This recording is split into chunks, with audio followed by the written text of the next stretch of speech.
Welcome to our channel. Today, we're looking into the fascinating history of the Zhou Dynasty, one of ancient China's most influential eras. Imagine ruling for almost 8 centuries. That's longer than any other dynasty in Chinese history. We're talking about a period of immense change, innovation, and philosophical development that laid the groundwork for much of what we associate with China today. Let's explore how this dynasty, with its unique claim to power, shaped Chinese civilization. Before telescopes, ancient civilizations looked to the heavens for answers. In China, the Zhou Dynasty wove a powerful narrative, the mandate of heaven. Imagine, you're a Zhou ruler needing a justification for overthrowing the Shang dynasty. You say, the heavens have spoken. They're unhappy with the Shang kings, and they've chosen us, the Zhou, to rule with virtue and justice. This idea wasn't just abstract, it had real political teeth. If the Zhou kings ruled justly and the crops flourished, it was a sign they had the mandate. But if there were floods, famines, or revolts, it was the universe saying, you're not holding up your end of the bargain. This concept of a performance-based mandate to rule was revolutionary.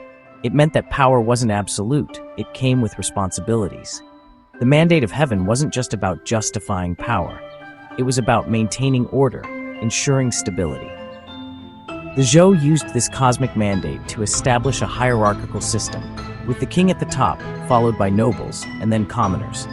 This system, with its emphasis on order and hierarchy, would become a cornerstone of Chinese society. The mandate of heaven is a powerful reminder that even in the ancient world, ideas, not just armies, could conquer nations. Now, a dynasty lasting over 8 centuries? You know it can't be a smooth ride the whole way through. The Zhou dynasty had its share of upheavals and chaos. This brings us to the Western Zhou and the Eastern Zhou. The Western Zhou was a time of relative stability. The Zhou kings established centralized rule and expanded their territory. They implemented a feudal system, granting land to nobles. But the Western Zhou's bright light couldn't last forever. Internal strife and external pressures chipped away at their power. By the 8th century BCE, the Zhou court moved east, marking the Eastern Zhou period. The Eastern Zhou was a different beast altogether. The once centralized power fragmented. Regional states emerged, each with its own ambitions. This led to intense intellectual and philosophical ferment. Thinkers grappled with questions of governance and morality. Influential schools of thought, like Confucianism and Daoism, emerged. The Eastern Zhou is divided into the Spring and Autumn period and the Warring States period. Despite political turmoil, culture and philosophy flourished. This laid the groundwork for China's future. Let's talk about ideas, the building blocks of civilizations. The Zhou dynasty, especially the Eastern Zhou period, was a hotbed of intellectual innovation. It was like the Big Bang of Chinese philosophy, with brilliant minds colliding and debating. Imagine a world without Confucius, his teachings on ethics, social harmony, and education. Confucius emphasized ritual, filial piety, and respect for authority. His ideas resonated deeply in a society searching for order.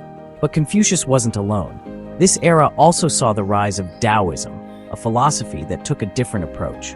Daoism was about finding harmony with nature, going with the flow.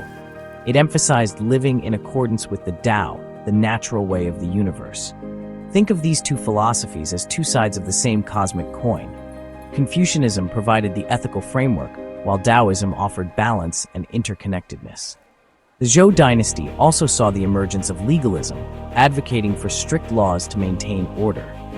This explosion of intellectual activity was a direct result of the political fragmentation of the Eastern Zhou.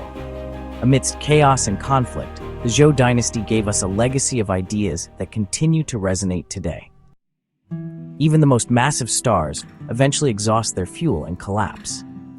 The Zhou dynasty, for all its glory and influence, was no exception. After centuries of dominance, the cosmic clock was ticking, and the once mighty dynasty began its slow decline. Remember that fragmentation we talked about, the regional states acting like independent planets?